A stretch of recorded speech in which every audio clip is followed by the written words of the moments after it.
So, wala tayong anything on our face today kasi I wanna try and swatch this, you guys, from Happy Skin. This is the Cloud Flush Multi-Use Serum Blush nila in the shade Sweet Seat. Ito yung may parang shimmery. Parang ganun. This is skincare powered blush, you guys. This has hyaluronic acid. This has choline to help smooth and blur the look of pores. Ito yun siya. They have 8 shades nito and ito yung napili ko. This side, yung fingers ko gagamitin ko. And then this side, brush. Ang cute pati ng packaging niya, you guys. This has 5 ml for 699. So, yan, guys. Tignan natin kung... Yeah, easy to blend, you guys. They said that this can last through heat and sweat.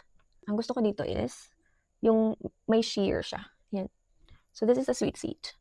Yan, and gamit ko lang kamay ko. And then, here, gamitin natin brush.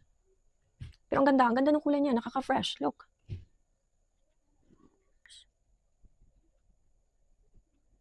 Mas okay gamitin yung brush, you guys, kasi hindi dumidikit sa kamay or hindi nagka-transfer sa kamay or sa brush yung yung pigment niya. Yan, guys, oh, look. Look at that radiance. Kaya ako pinili tong na to. Yeah, retails for around 699, pero you guys, this is very pigmented, as you can see. Konti lang nilagay ko. And then, you guys look at that color. Nakaka-fresh siya.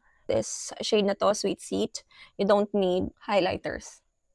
Look, that's my bare face, you guys. I love. This is again Happy Skin Cloud Flush Multi-Use Serum Blush in the shade Sweet Seat. Worth the hype, itong blush na to.